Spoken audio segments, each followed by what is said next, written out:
Jim Rowan, how you going?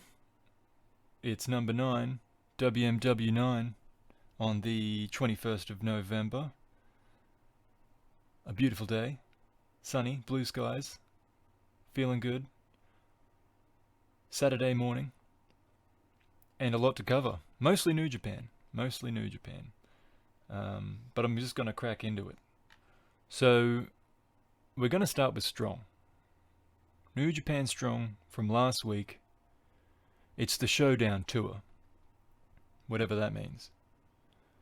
The roster is slowly improving, so maybe that's what's behind this. I guess they're new tapings because we had JR Kratos debut last week. We've got Tom Lawler return this week. Since July, he had a couple appearances very early on in the program. And that's the second match. The first match was Alex Zane and Adrian Quest against ACH and Blake Christian. We'll run over this one quickly. Blake gives Alex whiplash with a drop kick to the back of the head that looked nasty. Quest hits an Asai moonsault on ACH, and then Zane beats Christian after reversing a victory roll into his own pin. So then there was Tom Lawler versus Fred Rosser. Lawler's swinging some kind of a club when he comes out. JR Kratos and Rust Taylor follow Lawler to the ring with his banner. You know, the big MMA kind of style sponsor banner. So they appear to be team members of his, Team Filthy. Rosser comes in with some fire. He gives Tom a shove. Lawler takes off his denim shorts, revealing his denim shorts trunks. They start strong and stiff, but they seem to kind of gas out pretty quickly from that particular pace. But it's a good match. Lawler controls most of the fight. Rosser has a flash comeback with his gut check, but when he rebounds off the ropes to hit the kick he has begun coupling it with, Lawler rather laboriously secures each limb in a rather silly looking hold that he should stop doing immediately to win the match. Then we had Jay White, Chase Owens, and Tangaloa with no Tama. Those three versus Juice Robinson, Brody King, and Carl Fredericks. Bit of a mismatch there. Didn't think much of it, obviously. Just have Juice pinning Owens with the pulp friction. And the main event, how about it? Tama Tonga versus PJ Black. Wow, star power. Kozlov just describes what he is seeing in this match like a stream of consciousness. We're going to come back to color commentary though. We have a better example of it later in this.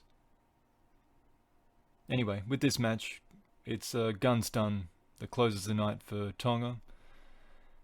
And I realized after this I really hate Tama Tonga promos, because I want to like them. But for some reason, I think he should be good at them, and he is not. They're just always bad in a signature Tama Tonga way. He's got this way of speaking that's just irritating. Which you might say, well, he's a heel, but I think it's more than that. Or less than that? Depends how you think. We've got a UFC here that happened last weekend as well, from Las Vegas in the Apex facility. There was a bunch of missed weights.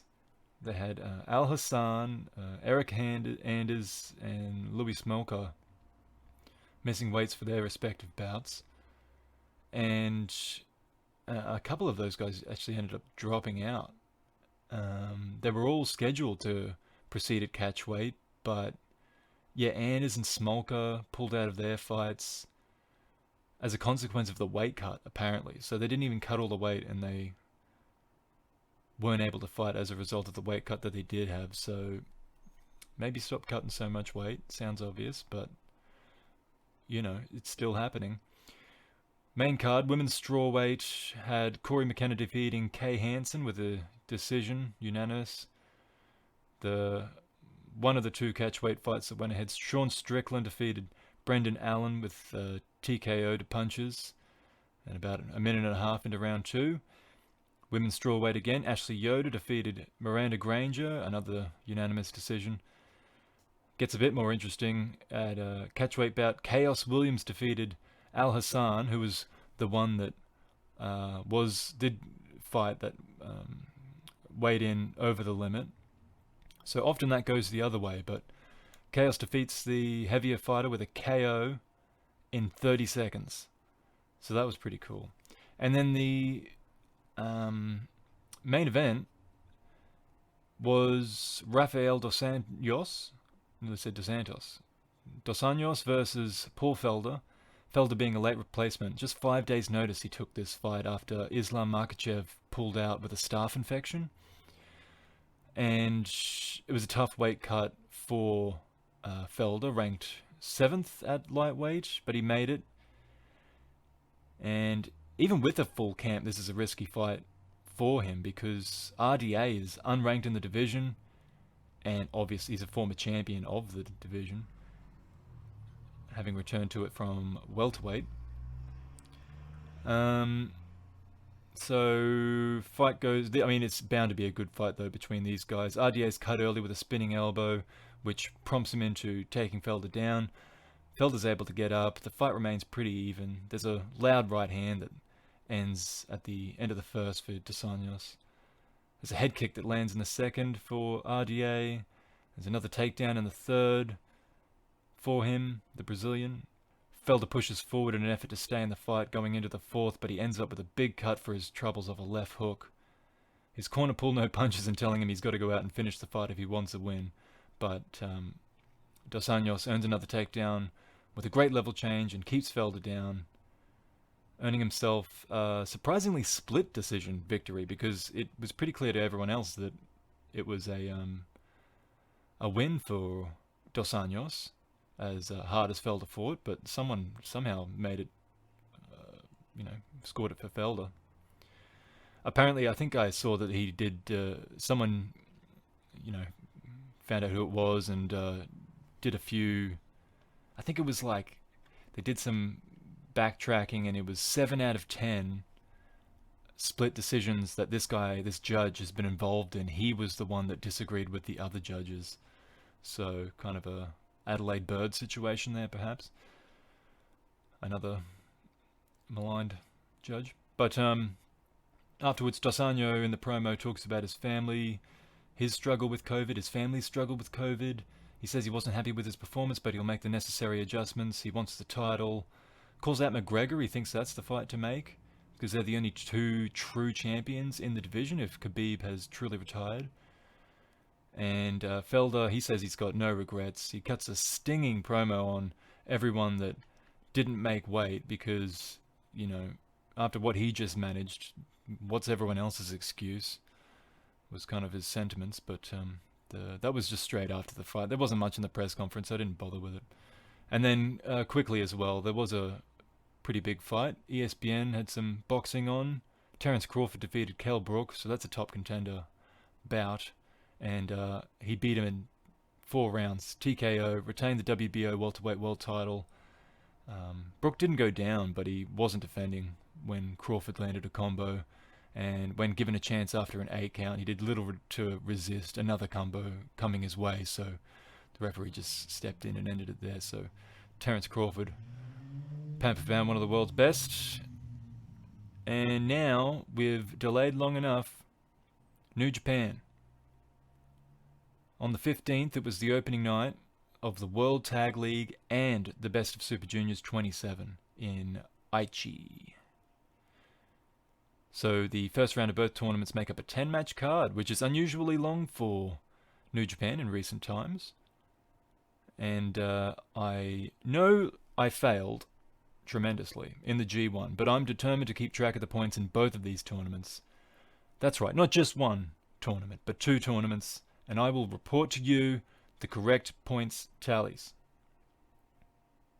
Or, we'll see. First match, Chase Owens and Bad Luck Fale versus Toru Yano and Tomohiro Ishii. Of course, this is not Best of the Super Juniors. This is the Tag League. They will go, they alternate throughout the card here. As should be obvious by when I read out who's fighting, but making myself clear. Farley looks in decent shape. Haven't seen him since the start of the year. I believe since the Taika Hattori retirement event. Yano removes the turnbuckle pad and then tries to lift Farley, unsuccessfully. He tries again. No go. Farley slams him and then has Ishii to contend with. Farley throws Ishii into the bear corner and then Yano in after him.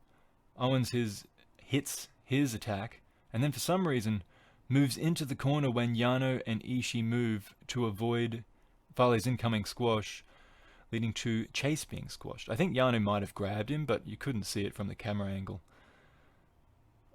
They bump Farley back into Owens, and then Yano tries one more time to lift him. Once again, Farley lifts Yano instead, but Ishii pushes him over, so Yano lands on top.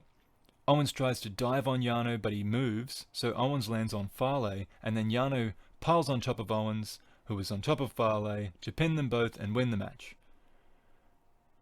Farley attacks Yano in anger after the match, but won't change who the points go to. Toru Yano and Tomohiro Ishii off the mark with 2 points. Yano done fucked up, as per Owens. That's what he says backstage. Farley thinks that Yano has gotten a little too comfortable while he's been away. He says he's going to crush Yano. Yuya Uemura versus Master Wato. The youngster got a fresh fade for his Best of Super Juniors debut. Wato, tailed by Tenzan, was scheduled to face Yoshinobu Kanemaru tonight, but the swap was straight, I suppose. Uemura just taking all of Kanemaru's spots rather than it being jumbled up and, rearranged. There were photos showing Tenzan teaching Wato the Anaconda Vice and the TTD. Wato's in deep trouble early on though when Uemura goes for the kill with a crab, asking a lot of Wato early to make it to the ropes. He goes for the Kanuki early and often, really allowing it to be telegraphed, which is a rookie error on Uemura's part. Wato counters, goes on to hit the TTD, the kneeling version of the Tenzan Tombstone Driver, to win the match. So, Master Wato off the mark, 2 points. And after the match, Uemura wants to make clear that he is not just a replacement. He will win. No, you won't. Wato asks Tenzan what he thought of his TTD, and Tenzan is very proud. He is glad he taught him the move. He believes he can win the tournament. And Tenzan says the Anaconda Vice is next. Okay, back to tag action. Great-O-Khan and question mark. No, not the question mark on his little mask thing. A mystery partner versus Hanare and Hiroshi Tanahashi. Because Khan's partner has not been revealed going into this tournament, and he walks out alone, at first, without the drunken antics, by the way, before turning and waiting at the base of the ramp, and worst kept secret, Jeff Cobb walks out. Oh my goodness, a surprise to no one that's been following this. In his usual outfit, and introduced with the same name by the way, no real change to him, to the gimmick, I guess. Tanahashi gets taken out with the Eliminator and plays no further part in a very short match. Hanare hits a cool spinning back kick to the head of Cobb, but then eats a bicycle kick from Khan before being thrown to Cobb to hit the Tour of the Islands. Khan throws Tanahashi. That wins the match, by the way. He throws Tanahashi back in, applies a stump puller, and the young Lions intervene, but Cobb throws them out. Big bodyguard Cobb. Khan takes a chair and slams it down on Tanahashi's left leg. So, not happy, not satisfied with just the victory. Did a bit more damage to Tanahashi, but O-Khan and Cobb come away with 2 points in this one. Hanare, after the match, isn't sure why his friend Jeff went with those guys. Hanare says he doesn't take the easy road, he stays true to the fans and to himself. Khan comes in, says Tanahashi has never had his respect, and all he does is come up short, get injured, and take time off. What Tanahashi is he watching?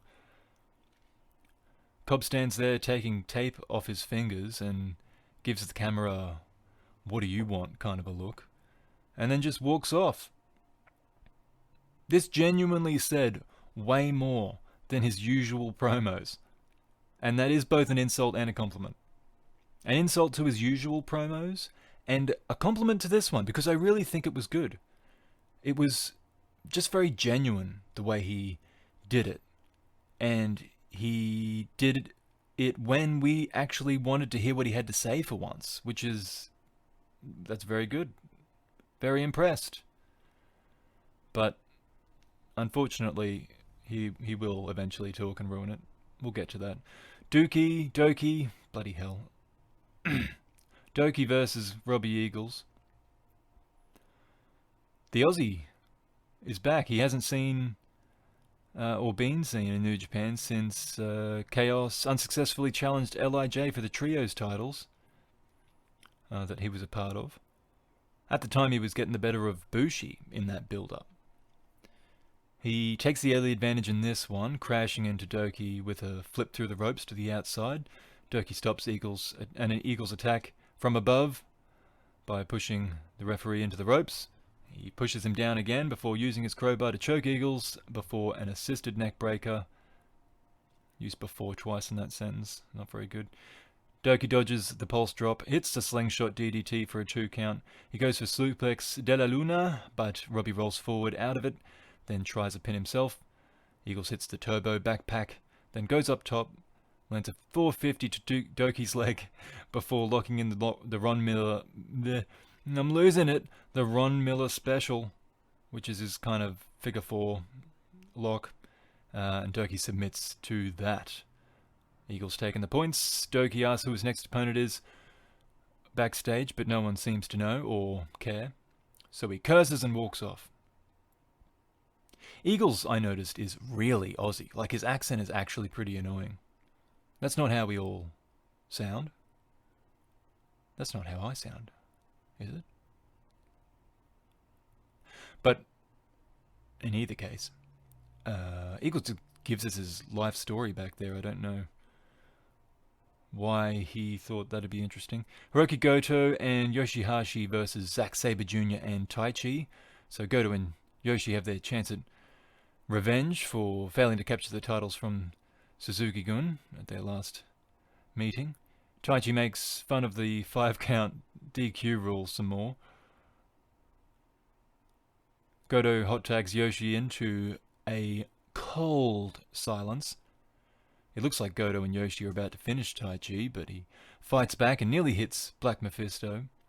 Zack gets involved and he nearly eats a tag move, but Taichi makes a save, and out of nowhere Zack rolls up Yoshi to win the match. Champions make a quick exit after another pretty short match, only about 10 minutes. Big disappointment for the Chaos boys. Yoshi looks a bit too used to losing, though. He isn't as disappointed as Goto.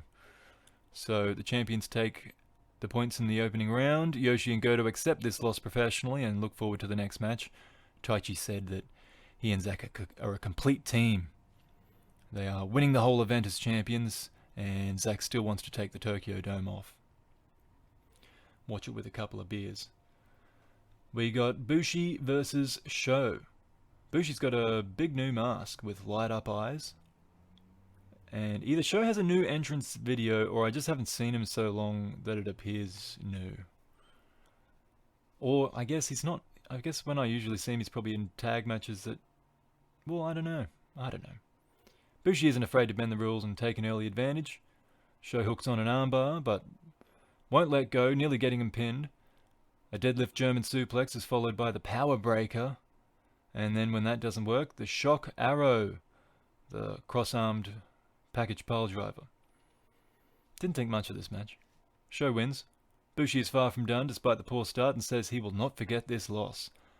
Sho says 3rd time's a charm for him. His 3rd entry into the Best of Super Juniors. Evil and Yujiro Takahashi versus Sanada and Shingo Takagi. Togo is with the Bullet Club team, as always. There's a first look at the new LIJ heavyweight tag team here. Yujiro and Sanada do the biting each other spot, which is... They keep telling the same jokes to the same fans and expect the same laughs. Can't do that forever. Well, actually, you know what? That's kind of what pro wrestling is. Actually, never mind. Carry on. Yujiro and Sanada bite each other's fingers until there are no fingers left to bite. Sanada kicks out of Darkness Falls, but dodges the STO. Shingo enters and they team up on Evil. Yujiro saves Evil from falling to a TKO. On goes the Skull End, but Evil pushes Sanada to the ropes. Togo tries to choke him. Sanada he actually catches the wire and he throws it off before nearly rolling Evil up after dodging his attack, and then Yujiro grabs the referee and Evil hits a low blow, followed by Everything is Evil to pin his former tag partner, Sanada, of which they together won, I think, the last two. Oh no, it wasn't the last one. It was 2017, 2018 they won, I think. So yeah, Evil and Yujiro off the mark, 2 points. Shingo complains that this is supposed to be 2-on-2 and Togo better watch himself. Yujiro thinks he and Evil make a fine pair, and victory will be theirs. Evil says that's what he gets for interfering in people's matches. Oh boy. That's what he gets for interfering in people's matches. Way to work me, Evil, you bastard. Kysuryaro? Is that how you say it? Probably not. Bastard. Okay. El Desperado versus Ryusuke Taguchi. Badass Despy, wearing out both junior tag titles. Connected around the back of his neck, draped over his shoulders. Cool look. Taguchi looks happy to be there, dances around until realizing he might need a quick break. Looks in good shape though, mind. He makes Desperado do the running early with a silly, repetitive drop-down spot. Despy is less friendly though, pulling Taguchi's legs around the ring post. That leads to Despy using his neck as the ring post with that numero dos crab that he does. He puts Taguchi in trouble with that, but the veteran pulls himself to the ropes. Taguchi goes for Dodon, but Despy escapes that. He goes for it again. Despy pushes him into the referee, tries a low blow, but Taguchi catches it. Third attempt at Dodon, but Desperado spins around once again. Fourth attempt at Dodon, this time Despy rolls through into a pin, but Taguchi rolls Desperado back over and picks up a sneaky surprise win. The veteran takes it. Funky weapon, 2 points. You really think that dirty man held Despy down for 3? That's what he says. Except he doesn't speak in the third person. You really think that dirty man held me down? Despy says he would never be under a man that dirty for that long. Which, is he suggesting he would consider being under a cleaner man? Not that that's a problem. He says refs aren't supposed to hold a grudge, so he's blaming the referee as well. Taguchi says that was awesome. Sugoi. He felt going in that... he felt good going in, but you never know till you get in there, he says. He thinks he could have won the tournament if it was held earlier on in the year. And that seems ambitious. Reel it in, Taguchi. As does his next comment, he wants a shot at the titles. Well, I suppose that at least makes sense. He beat a champion. He needs to find a partner, but is owed a shot, I suppose, to some degree. Tamatonga Tangaloa, Gorillas of Destiny versus Finjuice, Juice Robinson, and David Finlay. The Gorillas are back, and they brought Jado with them. Although Jado wasn't really with them, he just wasn't appearing on shows. Tama has added to his face shave that we discovered last week, not the one I've just talked about, the one before, on New Japan Strong. He's now got a real short haircut too, looking fresh. He's clearly happy with it because he's doing Zoolander poses to every camera around the ring as he enters. And it's a double Yankee return, isn't it? Because Finjuice are back as well in the country, in Japan. Same outfit for Juice, which is half a surprise. Finlay doesn't look impressive by any means, but he does look like he's in a bit better shape. So he's not been going too hard on the happy beers over the course of the coronavirus break, if he's had a break. I'm sure he must have. Let me just fix this up here. I've got a little Oh no, I shouldn't have done that. Go here, format painter. Bang. That looks better. Okay. Should I cut that out? No, that's fine. Lower goes for a normal hand slap with Tama. Then remembers they've got this special too sweet handshake they're supposed to do, so he does that. These guys are genuinely tainted by being on that strong show, by the way. All of them. To me. So there's a few double team tongue twists. They don't work because, in fairness, that is such a middle of the match nothing move. I don't think they even consider it a finisher anyway, more of like a tag signature move. But Juice becomes Animal, Finley becomes Hawk. They hit a real tag finish, a goddamn doomsday device. And they pin Lower and win the match with that. And I completely forgot before this that they're the defending champions of the World Tag League. Last year they only lost to these guys, Gorillas, and to Zack Sabre Jr. and Taichi, Tekkers. So, defending champions, pick up the points. Lower says, Juice and Finley should be super heavyweights. Calls them fat fucks. Swearing a bit in this episode, aren't I? I'm just repeating what they're saying. I'm not going to censor it. Sounds stupid. He said the F word. Tama says they like things to be challenging, but they will see Finn Juice at the end of this road. Finley says they are the better team. He doesn't mention the C Block trophy, so I don't think Tsuji's going to get what he deserves there. Finley's being selfish, I think, wants to keep it for himself. Now, we have made it to the main event. Hiromu Takahashi versus Taiji Ishimori. The Best of Super Junior scrapbook is back. I was trying to find out how many scrapbooks there's been, which led me to his Japanese Wikipedia page, Hiromu this is, where I did not learn about the scrapbooks, but I did learn about his favorite foods. They are tongue salt, medium fatty tuna, and pudding. Is tongue salt the white stuff that you can scrape off your tongue? Because if that's the case, that's really gross, Hiromu. I wonder whose tongue salt it is. In any case, champion enters second. Both the IWGP champion and arguably the default defending Best of Super Juniors champion, because he finished with the most points above anyone that's in the tournament this year, below only the two finalists that are not in the tournament, Ospreay and Shingo. Ishimori power bombs Hiromu on the apron early on. Later, Hiromu takes him back to the apron for some kind of revenge, but it backfires with Ishimori countering into a pile driver. Hiromu, that crazy cat, he still comes back though. Ishimori having a kick out of a dynamite plunger. They run at each other a lot. They hit each other with force repeatedly between attempting big moves. Cypher Utaki lands for Taiji, and then he goes for the bone lock, the crossface. Taiji's going for something, and it looks like he slips and a botch is inevitable, but Hiromu turns it into a perfect arm drag counter before rolling through, lifting him up, hitting a DVD. Super impressive. Time bomb follows, and Ishimori stays down.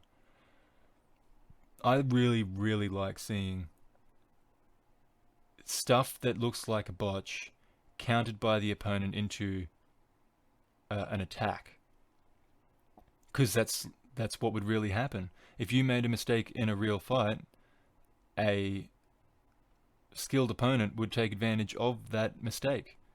So stuff like that in a match really adds to it. Like it should be a botch, it looks like a botch, but it's saved by the other person, and it just, instead of it taking away from the match, it adds to the match. It's better than if the other person didn't slip, because if they don't slip, then it still kind of looks choreographed. If they do slip and the opponent in inverted commas takes advantage, then it just adds to the match in my view. So impressed with that. Takahashi's a beast. Beats Ishimori, the champion of the IWGP champion, anyway, at least. Hiromu asks after the match why Ishimori doesn't hand over his belt.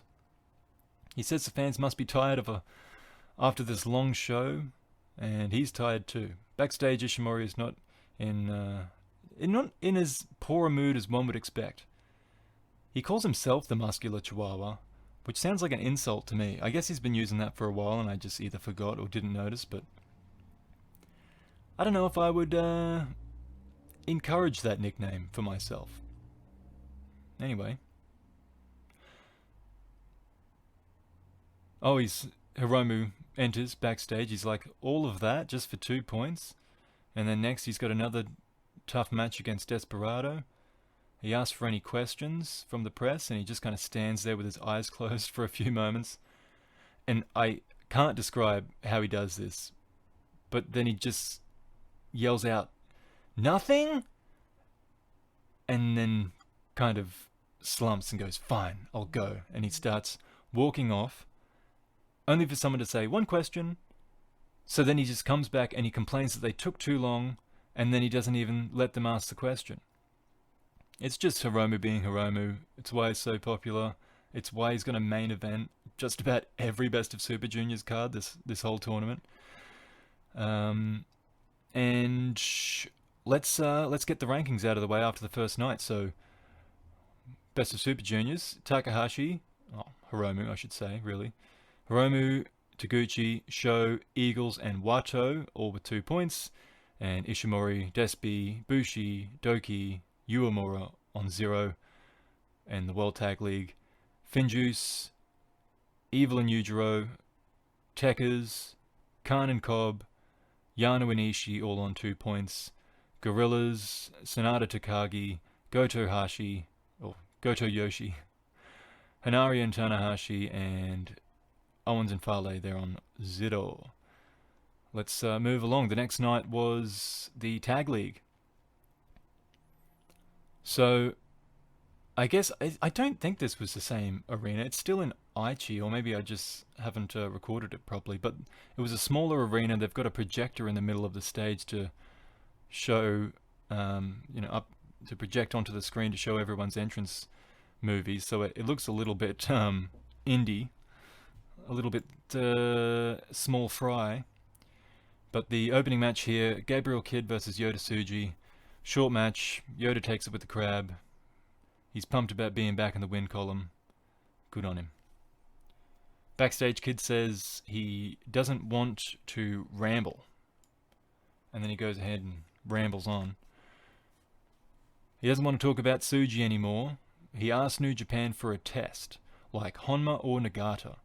Well, you just tapped out in 6 minutes to Yota. And you're talking about, well, I don't want to deal with him anymore. Well, maybe beat him first. I know you have before, but still. He's calling out Kojima. He said, "I've got some words for your face." Like, what is this guy talking about? Tsuji's distracted as well, though, in fairness. He dresses Okan, but that's in defense of Tanahashi to some degree. So he says, when he was known as Oka, he taught Yota a thing or two, but he says he's since sold his soul, and if he wants to get to Tanahashi, he has to go through him. So Kidd said it comes off as a bit entitled, to be honest. Whereas Yoda, despite being distracted as well and not, I mean, in fairness, he won the match. So if anyone of those two has the reason to be addressing other people, it's Tsuji, and he's just kind of sticking up for his idol or his mentor, or whatever you want to call him. Anyway, first match of the Tag League on this card. Chase Owens, Bad Luck Fale versus Tamatonga Tangaloa, Bullet Club, all together and all on 0 points. How awkward. 4 Tongans going to war against one another. 4 Tongans, each as Tongan as the next. The full-blooded I-Tongans. Jado still brought his stick out, despite them all being on the same team, or at least in the same faction. But they all too sweet. The crowd applaud, but they don't hesitate in fighting after the bell. At least they waited. They don't screw each other, which is good. There's no cheating. Well, until there is. Owens tries Jay's trick with his feet up on the ropes for a pin, but Jado pushes him off. Tama tries a gun stun, but Owens hangs onto those same ropes to avoid the impact. Tama runs at Owens, who ducks, and Tama hits the referee, so Jado hits Chase with the kendo stick, and curiously, Tama submits Chase with a sharpshooter. Showing his range, I guess. So Tama Tonga Tangaloa off the mark. Owens and Fale still on donut. Chase is annoyed the rules weren't followed. He thinks that they should have got a point for, or that he should have got a point for pinning Fale on the opening night, because he was on top of Fale and Yano was on top of both of them. Loa says that they have never won this tournament and they aren't letting anything get in the way of that. It's all business, says Tama. Great Khan and Jeff Cobb going up against Hiroki Goto and Yoshihashi. Does Okan have a new theme already? I don't recognize this theme he comes out to, and he still isn't doing this drunken man. And he's got a different blue robe, and he's not got a hat, so he's going through changes real quick, which I don't think is a good sign. Cobb walks out with him to the same music. Cobb and Goto batter each other for a bit. There's a nice gut-wrench suplex by Khan. Khan goes for his reverse vertical suplex, and Goto switches that into the GTR before Khan gets out of that with the claw. Goto dodges the eliminator attempt, and a perfectly timed superkick from Yoshi is followed by the cradle by Goto, and that's the winning move. Okan is furious. He argues about the result for quite a while before finally leaving. It won't change anything. Goto and Yoshihashi are off the mark. 2 points. Khan thinks Goto is lame. Cobb is still not talking, so he's asked a question. Why did you join the Empire? He points to the camera and says, because of you. Because of me? Why? Actually, you know what? I do shit talk him a lot. Quite a bit, actually. Yeah. Okay. Sorry, Cobby. I'm sorry, mate. I'm sorry I pushed you to this. Yoshi and Goto have more chemistry and more weapons than their opponents think. This is what they say. I wish they had the weapon of a good promo. Ha!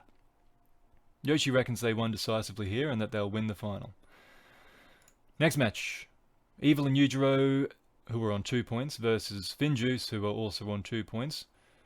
Yujiro bites and claws his way from being dominated in this match. Then he grabs the cane while Togo distracts the referee and holding back Finley while Evil strikes him with the chair. Juice helps out. Finley goes on a bit of a run, but Evil stops it with a low blow and hits an STO to win. Everything's Evil. So Evil and Yujiro move up to 4 points. Juice is not happy about the low blows, but says their ball sacks will heal and become strong as hell by the time they walk into Budokan. Yujiro is happy with the win. Don't know why I needed to mention that. Toriano and Tomoyoshi Ishii, correct? 2 points versus Sanada and Takagi, who are yet to get off the mark. Ishii's right knee is still heavily wrapped, by the way. Yano still has heaps of merch as well. Yano sprays the referee's hands before allowing him to check his gear. Yano tries a paradise lock on Sanada, who lets him do it, but he can't figure it out and he just gives up. Then Sanada shows him how it's done, and it's unlocked with a corner pad strike to the rear end. Yano now tries rolling Sanada up in the ring apron, and it nearly gets him counted out. Shingo and Ishii is fun as always, apart from Yano's involvement, tripping up Takagi. Yano tries a few pins on Sanada. He goes really close, but it's Sanada that takes it with the Japanese leg roll clutch. Sanada over Toru Yano. They're both on 2 points now. And don't play games, says Yano. He blames the loss on Big Fale from yesterday. Still injured, I guess. Or still hurt from that one. Shingo says he and Sanada are unlike any other team. They exist between calm and fury, which is kind of a cool line. Hanare and Tanahashi versus Tekkers, Sabre and Taichi. There's some kind of ceremony before this match, or before the Tekkers come out. It's just Tanahashi and he's holding some kind of note and they pose, Hanari and Tanahashi, and I'm sure it's some kind of lovely gesture. They appear to, those two, Hanari and Tanahashi, they appear to have bonded over this posing, because they do it together a lot. Taichi takes a non-folding chair and strikes Tanahashi's knee with it once this match gets going, right in front of the referee, by the way, who helps him clean up the mess of the chair afterwards. Sabre continues that legwork in his inimitable style. The tag champs predictably work well together and keep Hanare out of the picture, but finally Hanare bursts in, goes to work on Taichi, stays in long enough for Tanahashi to recover, but when they want the tag, Zack pulls Tanahashi off the apron and goes back to work on that bad knee, before joining Taichi in the ring to double team Hanare. Their championship caliber teamwork is overwhelming to this fresh team. Tanahashi saves Hanare from Zack Mephisto and counters a Taichi back suplex, giving Hanare another chance at offense, but it only lasts so long. The champions each take an opponent, wrap them up in a hold, and despite Hanare having another couple of brief surges, he's consistently cut off and beat back down. Showing fire, but without Tanahashi to assist, he goes down to a Zack Mephisto. So the IWGP champions go 4 points, and Hanare and Tanahashi 0 points. Zack welcomes back, dickhead.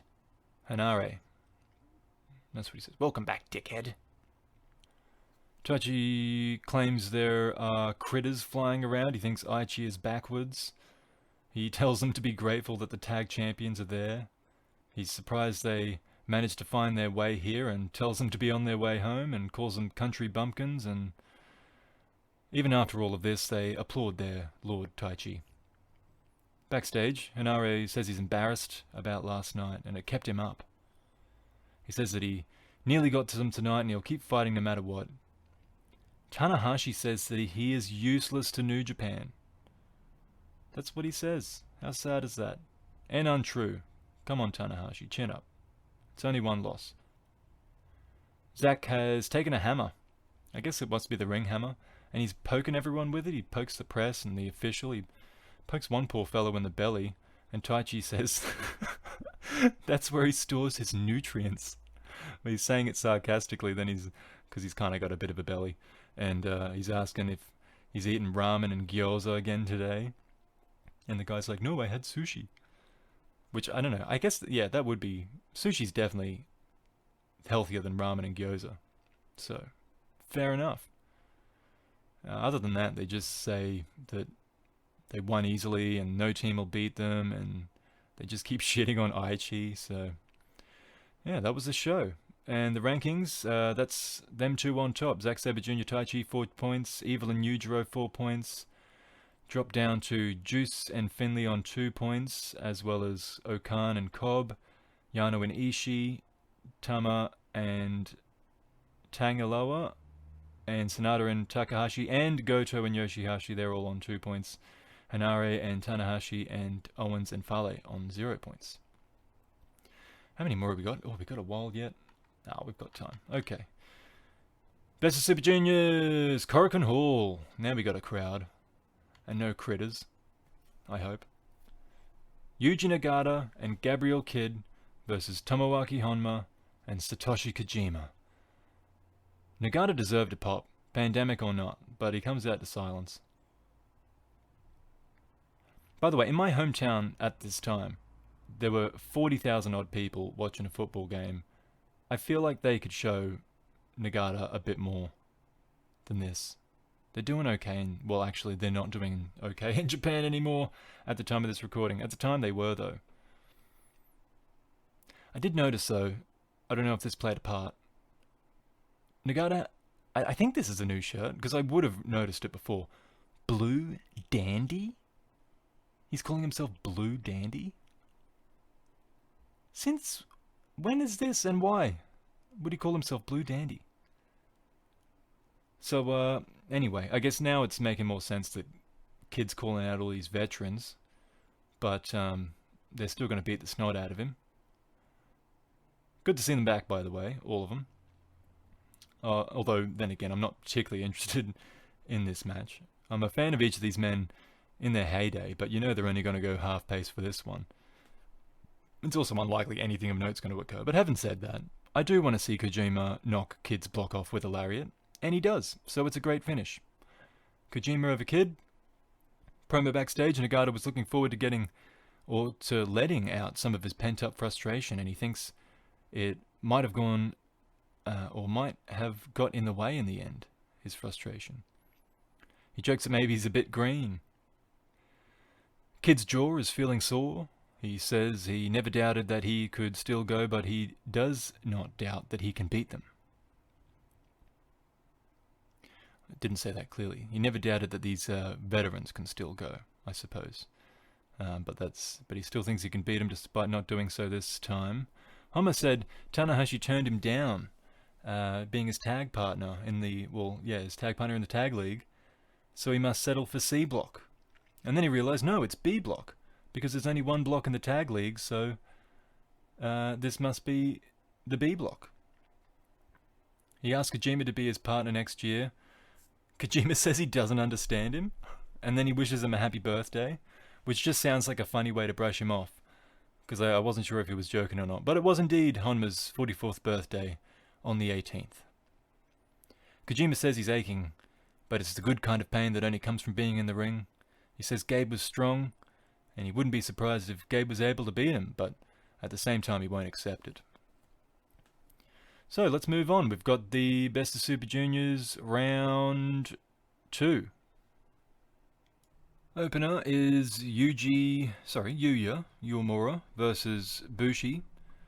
Someone has to get off the mark in this one, both on 0 points, and Uemura wants to do so quickly. He tries several quick pins in a row.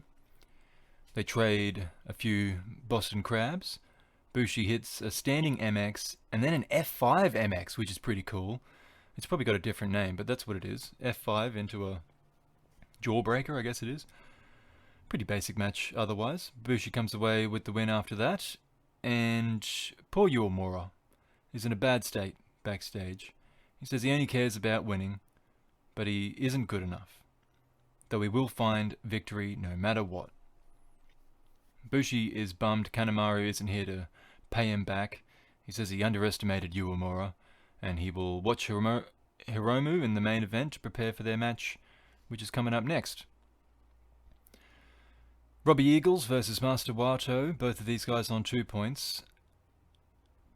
Oh man, I'm really sorry, but I don't care about these guys. I might not have been in a good mood, and it just seemed like nothing notable happened, so I didn't write an awful lot. There was a few cool kicks by Eagles, and then some slightly less cool kicks back the other way from Wato.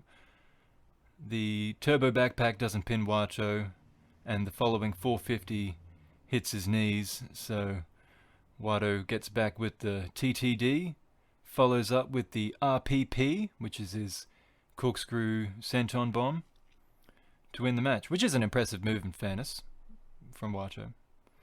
So, Master Wato, undefeated, 4 points. Robbie remembers watching Tenzan hit the TTD on Tanahashi back in the day, but he didn't expect it here. He taunts El Phantasmo for not being in the tournament. He's, of course, in the Super J Cup in a few weeks. Wato said the match was enjoyable and waits for Tenzan to save him from another awkward interview. So Tenzan walks in and compliments both men involved. Doki versus Sho is next. Doki attacks Sho before he's even taken off his hoodie, but the momentum gained is short-lived. He throws Sho into the barricades and grabs his steel bar, or pipe, whatever it is. Sho starts to come back, so Doki decides he has to start. Oh, that wasn't shown. He has to start showing off and impress the ladies himself. He reverses the shock arrow pile driver into the Italian necktie. He does his springboard DDT. Oh no, it's a Because he jumps over the ropes. Was it? I don't think it's a springboard. It's a slingshot. That's what they call those. Slingshot DDT. It looks good, but it doesn't finish Show either. So he goes for the suplex de la Luna next, but Show reverses into position for the shock arrow, which is reversed back into some kind of spinning side slam that the commentators apparently recognize. I don't know what it was. And then he hits or goes for the suplex de la Luna one more time, but Show comes back with a German suplex, and then they're striking back and forth, which Show comes out on top of, hits the shock arrow for 2. Doki kicks out of his finish. I'd be pissed. But then I realized that that's like a lazy version. I guess Show's got 2 different versions of the move, so this time he secures Doki's arms like behind his legs, and he does it again. So I guess that's the full version of his finish. Kind of like a running Destino isn't a full wind-up Destino, I suppose. So Show ends up winning. 4 points to him. Doki still on 0. Doki hates losing to Show the most and will get his revenge. Show recalls their matches in Mexico, but in contrast is rather complimentary of Doki. Show has more than just fire in the ring and a sturdy jawline. He speaks with conviction. He's got a confidence about him. I understand why they're getting behind him. There's something to this Show fella. Next up we got Ryusuke Taguchi, who's on 2 points, against the champion Taiji Ishimori, who is still on 0. I caught up on this show later, and Big Juicy's back. Gino Gambino, back in the hot seat, alongside Kevin Kelly on English commentary, so I guess they're uploaded the next day or so. Taguchi challenges Ishimori to a dance-off, but he isn't into it. Taguchi does embarrassingly well, actually, against the champion. Speaking of embarrassing, Taguchi tries a pin similar to the one he used to win on the opening night of the tournament, but Ishimori rolls him back over and pulls down hard on his tights to secure the 3 count, which he does, so hard in fact, that he pulls Taguchi's tights right down, exposing his buttocks. So Ishimori's off the mark, 2 points. Ryusuke knows his butt was out, but he didn't expect that level of competition, somehow, against the champion. He believes he can have another run at the title after this match, and Ishimori thinks Ishimori thinks Taguchi fans are a bunch of perverts. Alright, once again, our main event, Hiromu Takahashi versus El Desperado. Kelly goes over how lopsided the history is between these two. Hiromu's scrapbook has a picture of Desperado, but he has a magazine with him on the front.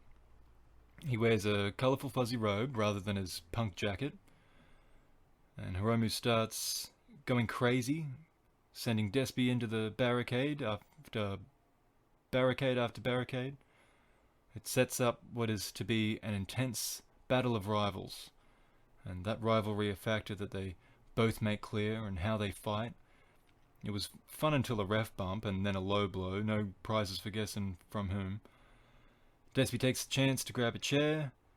Hiromu beckons on the attack, but Despy drops the chair. The crowd begin to applaud, but he picks it straight back up and slams it down on Hiromu's neck. Numero dos attacks the same leg, and as Red Shoes begins to stir and awaken, Hiromu's arms are trapped, and the verbal submission ends the match to silence from the crowd.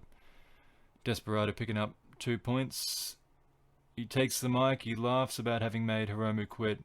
He calls Taguchi and Wato ham and eggers. I do wonder when they say phrases like that, if it's a direct translation, or do they actually have these sayings as well?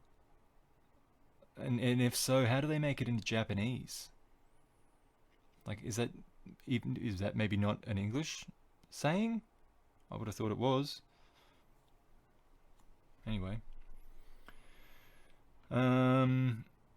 Backstage, Hiromu simply says, "One's character is not something that changes overnight." Desperado's bitter that Hiromu is the main event of nearly every card. He asks if it's because Ishimori doesn't talk enough. He says he doesn't need to be at the center of this division because the more shine it gets, the more he can get away with in the shadows, which is kind of an interesting line. Despy is certain he will win the tournament and doubts Hiromu will even make it to the end. These results after night 2, they produce kind of an insane leader of the tournament, Master Wato. 4 points. Sho's also on 4 points, but that's not as dramatic. Hiromu, Taguchi, Eagles, Ishimori, Desperado, and Bushi are all on 2 points. Doki and Uemura still on 0. Now, let's break it up for a moment. I watched MLW. MLW came back. MLW Fusion 110, episode 110, from some empty warehouse. So it's returning apparently to something called Fubo Sports and Pluto TV, as well as YouTube. And although the dreaded Contra unit remains at large, their shadowy presence remains a constant, starting and ending with the World Heavyweight Champion Jacob Fatu. After 7 months, a new breed of fighting athletes rise up as MLW kicks off hashtag The Restart, presented by newlawoffice.com. That was a little bit of the blurb from the YouTube video. So more lawyer ads to keep the running Ring of Honor joke alive. That's good. I had a look at their website. They've got a couple big cases. The college invasion of privacy case. And then they have the opioid class action lawsuit, which I thought might be something to joke about, but it's actually pretty dark. Pretty dark, but very American. Rich Piccini is on play-by-play. Jared St. Laurent is the fight analyst. His hands look small for a big guy. One of the things I noticed. Apparently his great-grandfather was the 12th Prime Minister of Canada. So he is clearly a disappointment to his entire family, but let's give him a chance on commentary. Everything's pretty professionally produced. It looks sharp. It looks good. And by the way, I did watch MLW for quite a while before it went on hiatus. So, bit of a fan. I mean, I was a casual fan, I suppose, but I tend to think it's not too bad. So we open the show with Alex Hammerstone and Jason Dugan. I don't believe Hammerstone's National Openweight Championship was on the line here, but it doesn't matter either way because he beats this poor punk who barely even got an introduction, by the way, in 20 seconds. But it was a good squash match. His Hammerstone's finish is really strong. It's called the Nightmare Pendulum. Yeah, looks like it's probably caused a concussion or two in the past. He looks like a beast. They set something up for the end of the match here, so he grabs the mic, asks how long he has to be #1 contender to get his shot at the heavyweight champion Fatu. Just everything, it's like a 2-minute segment. Everything about it is intense and straight to the point, and I liked it. There you go. Alex Hammerstone, ladies and gentlemen. The next match was for the World Winterweight Championship. Myron Reed is the champion, defending against Brian Pillman Jr. There's a little promo beforehand, or a vignette. The Injustice guys that Myron Reed, a trio that Myron Reed's a part of, which I like. They're a fun promo. Pillman's music plays, but no one comes out. And I'm thinking, well, Injustice have probably got something to do with this, because that would be up their alley. No pun there intended, to go ahead and attack someone backstage. But yeah, eventually it just cuts back to commentary, and Piccini pretends that he's told to go to commercial. There's a quick Leo Rush clip, so he's going to come in next week or soon or something.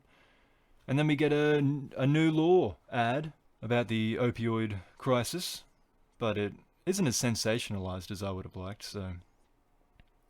Alright, anyway, here we go. So Pillman comes out and he's fine, so I've falsely accused, in this instance, the aptly named Injustice. So 205 is the weight limit for middleweight.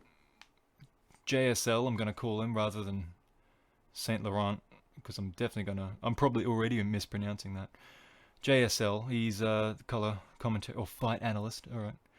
He says that he Pillman weighed 220, or that he weighs 220 now. So it kind of suggests that he cut 15 pounds of water weight to weigh in on the limit, which seems a bit silly given he had 7 months to be better prepared than that. But anyway, Myron is joined by his token white guy, Jordan Oliver. They run at each other, Myron flying headfirst out of the ring. It's a quick pace they begin with, but they wear each other down. Reed's agility is as impressive as ever. But maybe that was Pillman's idea, I suppose, just to be bigger and stronger rather than match that. It doesn't work. Reed wins with a over-the-shoulder back-to-belly pile driver. It sounded like JSL called it Captain Crunch. I know that move's been called Kryptonite Crunch, so maybe that's right, Captain Crunch, I don't know. But strong finish. Champion retains. There was no interference from Oliver as far as I noticed. And backstage, Myron says he wants to face Leo Rush when he comes in. There's a few promos and kind of ads and stuff in between this and the main event. So Lost Parks want the MLW gold, or any MLW gold. They want to fight against Contra. They want to fight against everyone. Speaking of Contra, there's a vignette for them that plays, narrated by Joseph Samael. I think he's the Sheik, right? Previously known as. And Fatu's on it. Fatu sounds like DMX. He's got a cool voice. And then they announced the Opera Cup brackets. So they've got Tom Lawler versus Rocky Romero, Laredo Kid versus ACH, Low Key against the defending champion Davey Boy Smith Jr., and Richard Holiday against TJP. The Opera Cup was from the Hart family, Stu Hart, in that promotion, Calgary promotion. I believe that's where the Opera Cup comes from, or they had a heavy involvement in it. I remember watching it last year when Davey Boy Smith won it, because it was him and Pillman in the final, I believe, and they, obviously making it a real Hart Foundation kind of a deal. They've got alternates for this year's tournament as well, and a lot of them for some reason. It's only an 8-man elimination tournament, but they've got Gino Medina, Jordan Oliver, Hijo De La Park, son of Park, King Mo, Dominic Guarini, and Daga are all alternates. So they're very prepared for any injuries. And then there's a promo with Davey. He says he's been training with Sayama and Sakuraba and Barnett, which is about as good as it gets for catch-style pro wrestling, but he is a terrible promo. Fortunately, we get a way more sensationalized version of that New Law advertisement right after this, which is way more like it. It had like a baby having a seizure, which is an awful thing to think about, but that's... or see. I mean, I saw it. But that's what I mean. That's what I mean when I'm kind of like sensationalized American ads. That's kind of what I'm after. I'm a bad person, aren't I? I'm sure it wasn't real. Okay. So, the World Heavyweight Championship is... oh, actually, before we get to that, there was a couple of cool announcements here. Calvin Tankman is coming to MLW. That's a big get, I reckon, because he was super over at Bloodsport. I don't think it said... I don't know if it said next week or just soon, but he's coming in. That's good. There was a promo from Holiday. He's always entertaining. And the Von Erichs, and then finally the main event now. So they have some images of previous champions. Fatu, Jacob Fatu is the current champion, and he's going up against Davey Boy Smith Jr. Smith had his back broken at the hands of Contra during a hostile takeover of MLW in May, and now after a painful, road to recovery, this is his first chance at Fatu's World Heavyweight Championship. This is the first time they've met for it. And I wanted to like this, especially after hearing about, Smith's training. Because, I mean, that'd be awesome. He's a big guy, he's got a good look, and if he was like a real catch wrestler, that'd be awesome. That'd be right up my alley. But, nah, just kind of a match. Fatu wins with a moonsault, which is really impressive from him. He jumps from the middle rope to the top rope, and it always looks perfect. Always impressive the way he does it. And then Fadu asks who's next. He kind of asks who's next, and then he mentions Hammerstone, kind of accepting him. So Hammerstone walks out. He gets attacked from the side, but he takes those couple of guys out. But then a massive masked man runs in from behind him and hits him with a steel chair, and then chokeslams Hammerstone on the apron. So I guess that's maybe the match before Hammerstone gets his title shot. But so yeah, good show. I enjoyed that, even though I didn't love the main event. Better than Ring of Honor, I reckon.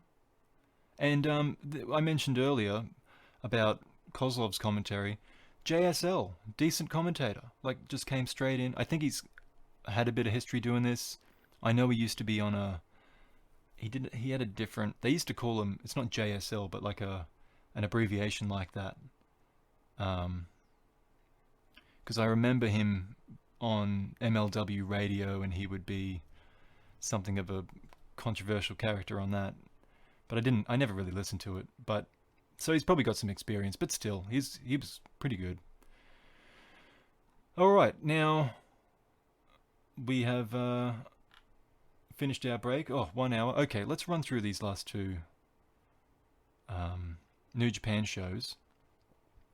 So we got a World Tag League, we got a Best of Super Juniors on the 19th in Korakuen Hall. Nagata and Tsuji took on Honma and Kojima. Nothing particularly notable about this one. It was fine. Tsuji counters a lariat with a drop kick and a power slam, but eventually cops it and takes it well. Twists through the air after being hit by Kojima and takes the pin. Nagata backstage says he's taking this tour seriously. He doesn't want to let Honma and Kojima get away with another win over him. Honma continues to assert that he is wrestling in Tag League B Block, and he will win this made-up tournament. And Kojima's complimentary of both the young lions he's faced for the first time in a while. He says he will reveal his latest ambition after this tour, but for now, he'll continue helping these young guys. And the first World Tag League match on this card, Owens and Fale versus Okan and Cobb. Some poor fan went and bought the entire Okan outfit and is sitting in the audience, and he's since abandoned that entire outfit. Or maybe he gave it to them. Maybe he gave that fan his outfit when he abandoned it. But yeah, Bullet Club attacks Khan and Cobb before they enter the ring. Khan and Cobb string together gut-wrench suplexes. Chase tries a pile driver but gets his face clamped, being thrown into Fale to knock him out, to knock Fale out, that is, of the ring. And then he's thrown to Cobb to take Chase on tour and pin him in the middle. So Okan and Cobb pick up their second win, 4 points. Owens and Fale still on 0. Chase and Fale process their third straight loss now. Not happy with it. Khan is awkward and cheesy, but he goes 100 on these promos. He doesn't... If he would have hesitated at all with the cheesy stuff he says, it would look terrible, but you know, he's got to give it 100 for it to do anything. And then Cobb comes in, he says, "The hatchet, remember." And all I can think of is a glorious time a few days ago when he just stayed quiet, and I was so impressed. It was fun while it lasted. Juice and Finlay take on Hanare and Tanahashi. Juice and Finlay mock their opponents with their constant muscle posing, so they do some posing too. There's a moment when Finley's sitting in the corner. He's been knocked into the turnbuckle. He's sitting down, and then Hanare trips Juice with a drop toe hold into Finley's crotch.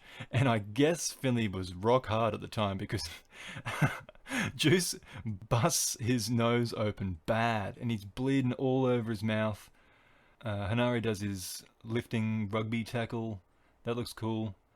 But he ends up taking the Doomsday and stays on donut with Tanahashi, 0 points. Hopefully Juice is okay. Backstage he's got a rag on his face, so he lets Dave do the talking, who says they are the best and suggests going and getting some happy beers. I'd like to get happy beers with them.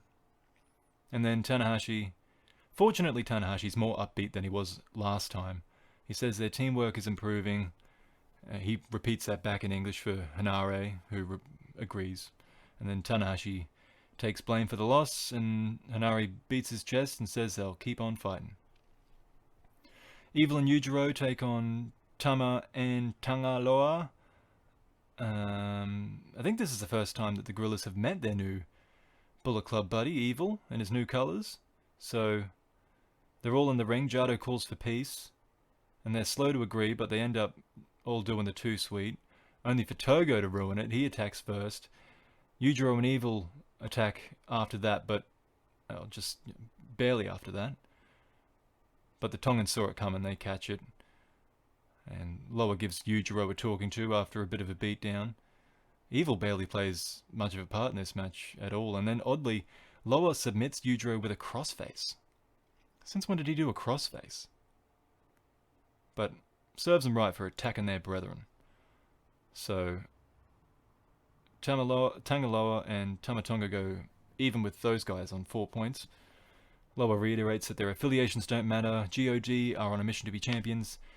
Tama welcomes Evil to BC, says he's bled in now, he's official, but, because GOD said so.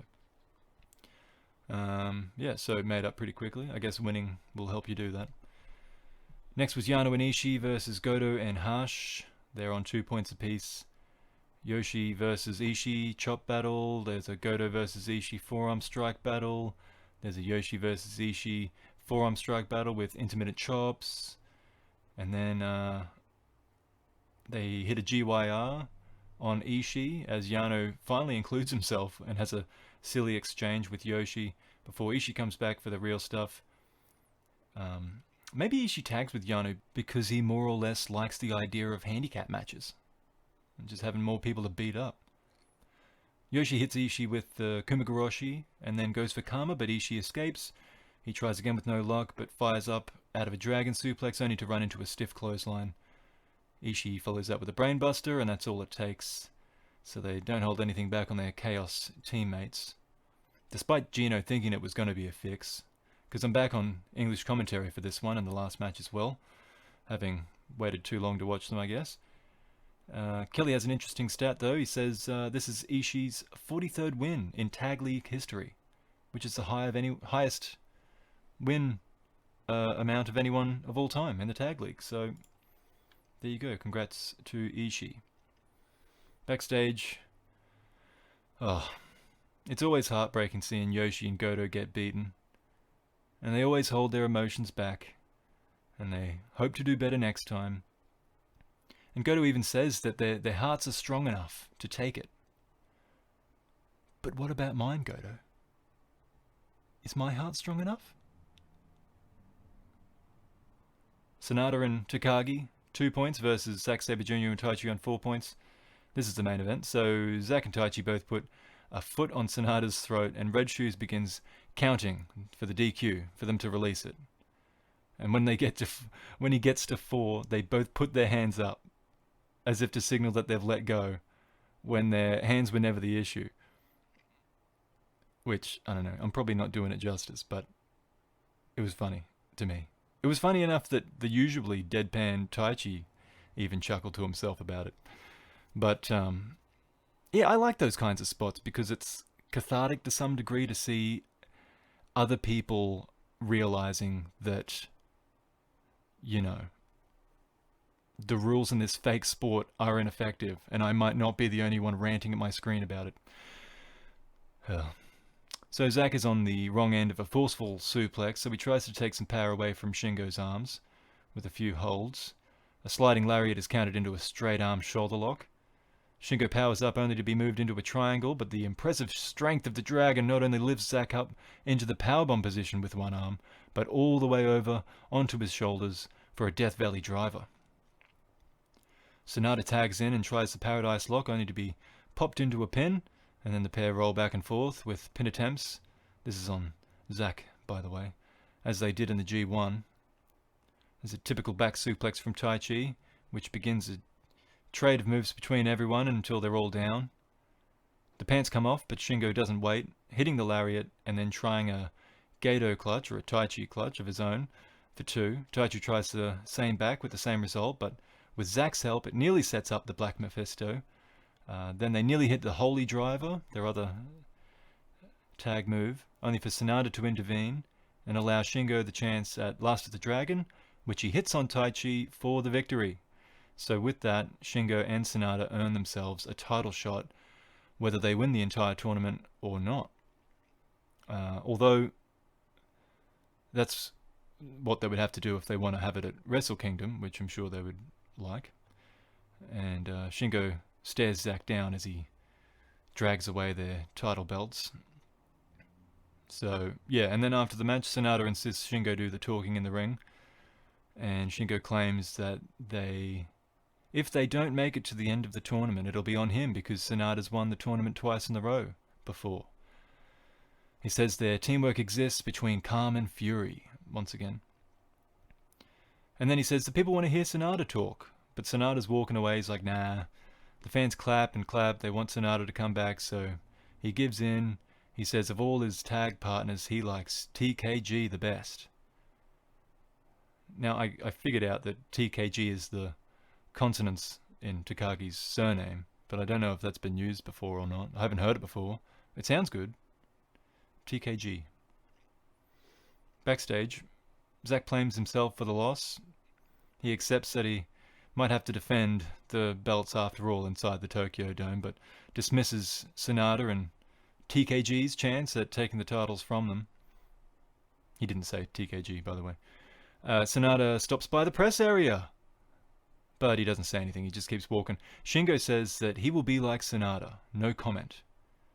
And then he's like, goes on to make several comments. He says that he's coming for those tag titles. He will happily defend the Never title at the Dome as well.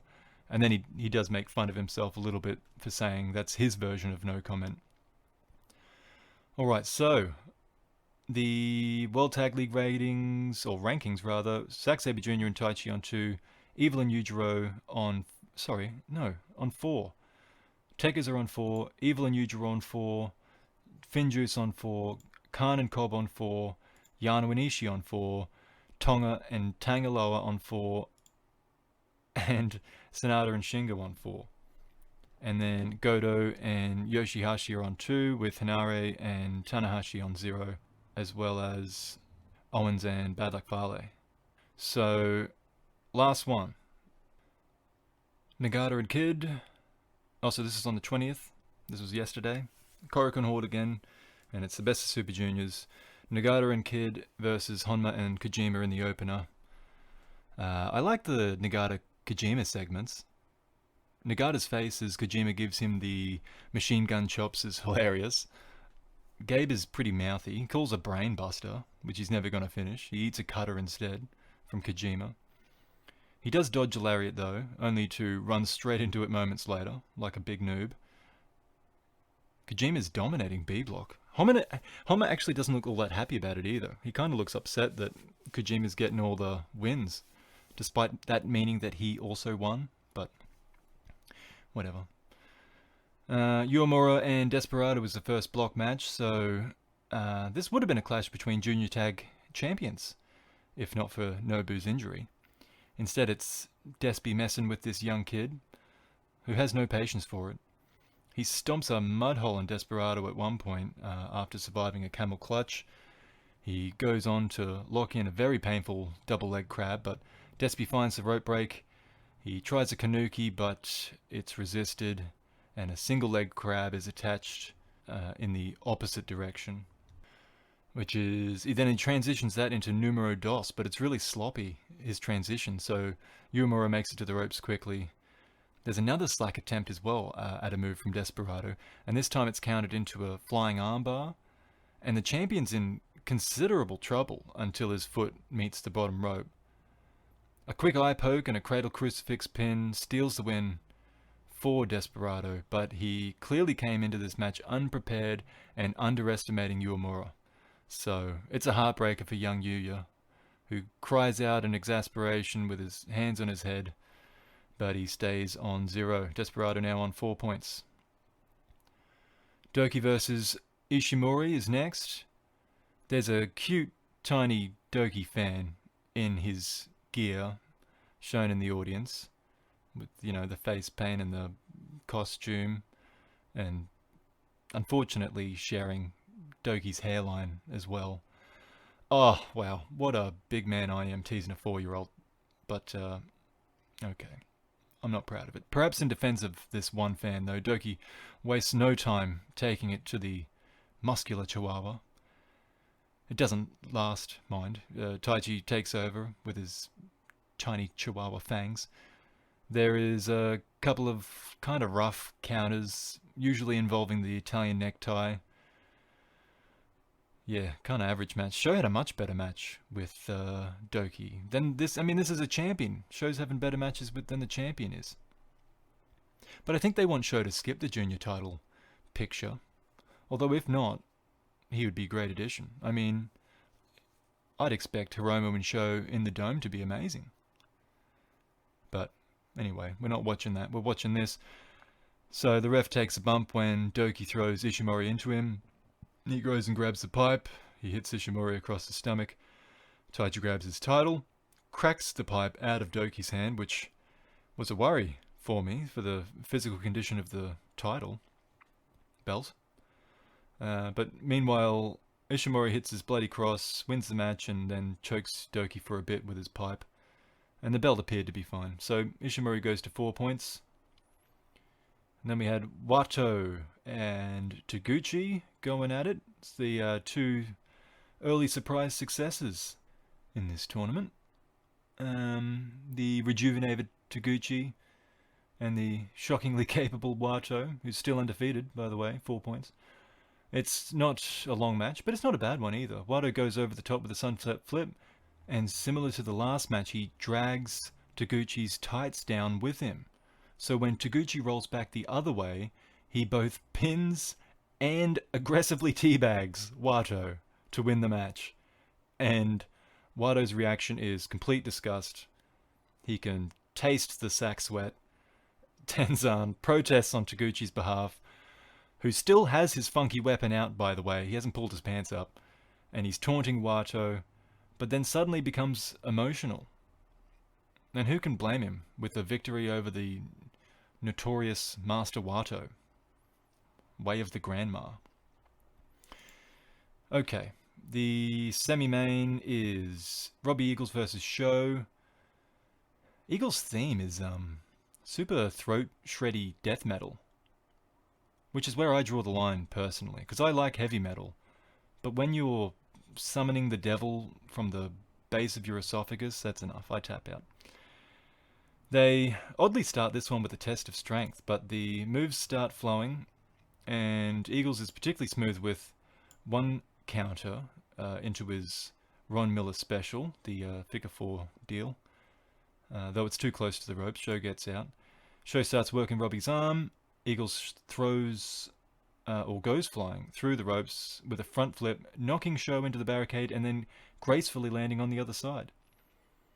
Eagles tries a Robbie, Robbie, Robbie, oi, oi, oi chant, which is detestable to me. But I understand other people, like people in other countries, enjoying it.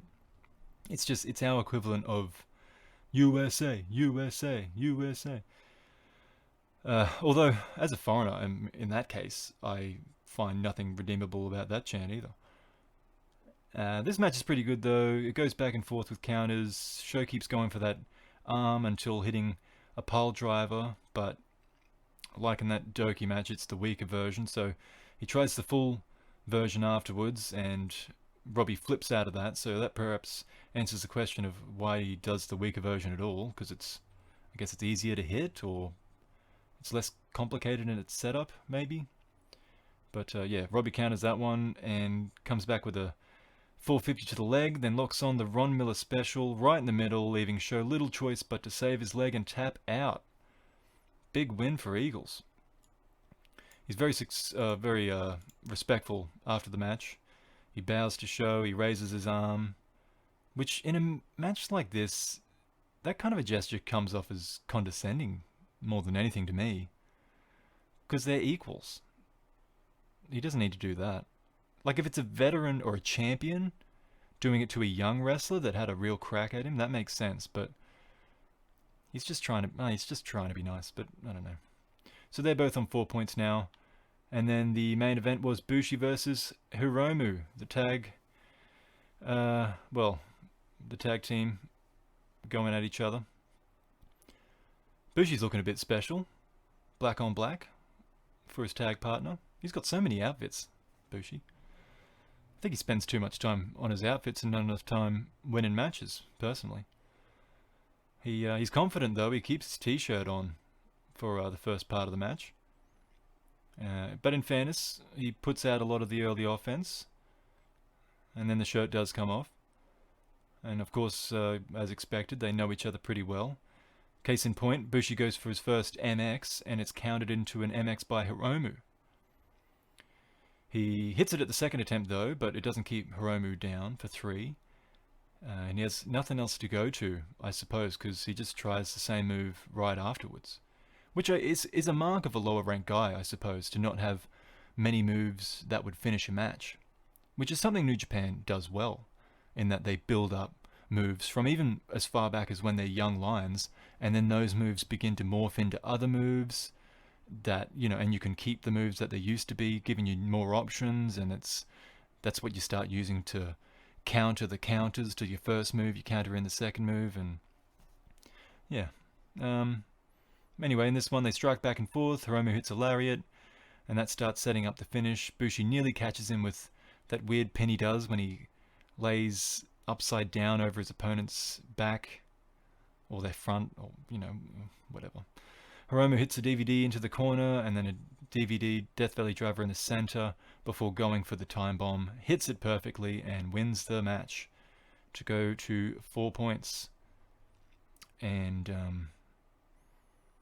the comments weren't on World at the time of this recording, but I think I might cover this stuff again in future anyway, which brings me to some news I need to address. First of all, we'll go over the rankings. So Wato, Sho, Hiromu, Taguchi, Eagles, Ishimori, and Desperado are all on 4 points. Bushi's on 2 points. Doki and Uemura are on 0 points. Those are the rankings as of this moment. So, personal news, I am moving home next week. Not moving home to a moving location. And unfortunately, the internet situation's looking rather unreliable for the next week, or maybe even 2, hopefully not more. And on top of that, I've got family in town, some of whom are staying with me, so there's a lot going on. And it means that a break here at episode 9 is a certainty.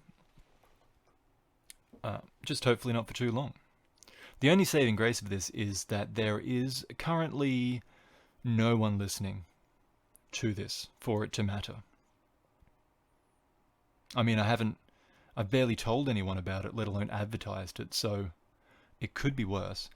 But my working plan at this time is, depending on how everything actually goes, I think I might cover this stuff again, come back with comprehensive coverage of the Best of Super Juniors tournament. That can be an episode. Cover the World Tag League as a whole episode, and then by then it's probably just about time to start previewing Wrestle Kingdom. But we'll take it as it comes. That's it for now. Look at this, an hour and a half. Thank you for listening, if you happen to be, and until next time, have a good one.